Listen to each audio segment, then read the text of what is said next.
ஒரு போன் பண்ணி விஷயத்த கேக்குறதுக்கு இவ்வளவு நேரமா மூர்த்தி? சரி சரி, நல்ல செய்தியா சொல்லு. நல்ல செய்தியாவே சொல்லி உங்களை எப்பயுமே சந்தோஷமாவே வச்சுக்கணும்னு தாமா நான் ஆசைப்படுறேன். ஆனா நடக்கிறதெல்லாம் என்னாச்சு மூர்த்தி? ஏன் தயங்குற? இல்லம்மா, ஒரு கெட்ட செய்தியா இருந்தா உடனே சொல்லிடலாமா. ரெண்டு கெட்ட செய்தி. அதான் முதல்ல எதை சொல்றதுன்னு ஒரே குழப்பமா இருக்குமா.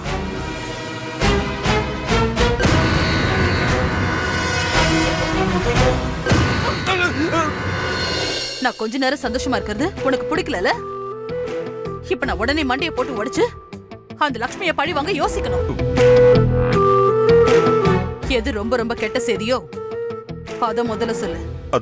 அது சுவாதி கர்ப்பம் கலையில.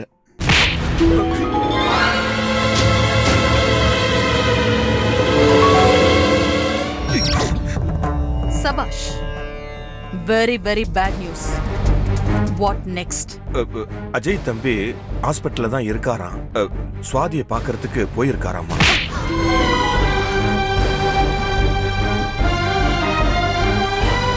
இதுதான் very very bad news Murthy. என் புள்ள என்ன தாண்டி யோசிக்கிறான்ல. நேத்து அவ்வளவு கோவப்பட்டு அவ முகத்திலேயே முழிக்க மாட்டேன்னு சொன்னவன் இன்னைக்கு அங்கேயே போய் நிக்கிறான்.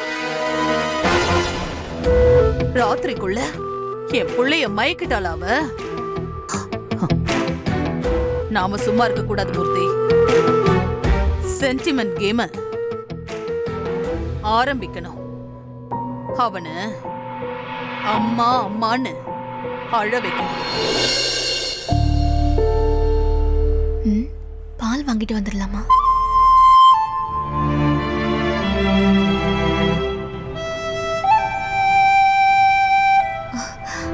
அஜய்,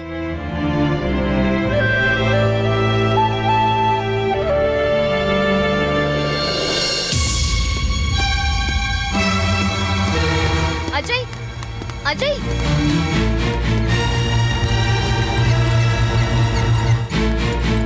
அஜய், அஜய் நில்லுங்க.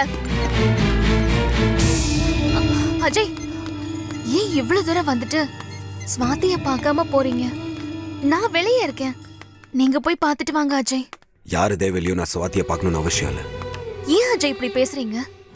நீங்க வெறுத்தாலும் ஒதுக்குனாலும் அவ உங்க ஸ்வாதிங்க.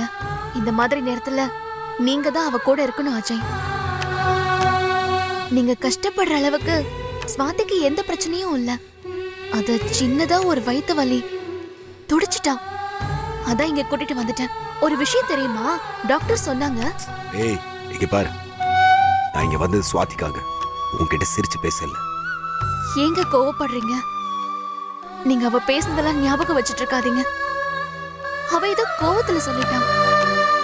நாம அன்பு வச்சிருக்கிற ஒருத்தவங்க நம்மள விட இன்னொருத்தர் முக்கியம்னு சொல்லும் போது கோவம் வெறுப்பு எல்லாமே வரும்.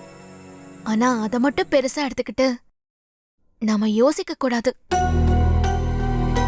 ஸ்வாதிக்கு உங்க மேல அவ்வளவு பிரியம். என்னை எவ்வளவு பிடிக்குமோ உங்களையும் அவ்வளவு பிடிக்கும்னு நான் தெரிஞ்சுக்கிட்டேன். அவளை நீங்க என்னை விட்டு வான்னு சொன்ன உடனே ஏதோ எமோஷன்ல பேசிட்டான். நீங்க நேத்து கிளம்பினதுக்கு அப்புறம் எனக்கும் அவளுக்கும் ஒரே ஆர்கியூமெண்ட். அவளுக்கு நம்ம ரெண்டு பேருமே தேவை அஜய். நீங்க கொஞ்சம் பொறுமையா இருங்க. நான் பேசி புரிய வச்சு விட்டு கொடுக்கறேன்னு சொல்றியா? பிச்சை போடுறேன்னு சொல்றியா? சுவாதி உனக்கு வேணா தங்கச்சியா இருக்கலாம், ஆனா அவ என்னோட லவ், வருங்கால வைஃப். நீங்க வந்து இந்த சீனெல்லாம் கிரியேட் பண்ணிட்டு இருக்காது. நீ என்ன செஞ்சாலும் எனக்கு ஒண்ணு பிடிக்கவே பிடிக்காது. உன்ன மாதிரி ஒருத்திக்கு அவ தங்கச்சியா பிறந்தது அவ பாவன்னு அவ உணர்ற நாள் ரொம்ப தூரம் இல்ல. அன்னைக்கு ஆட்டோமேட்டிக்கா உன்னை தூக்கி போட்டுட்டு அவ என்கிட்ட வந்துருவா.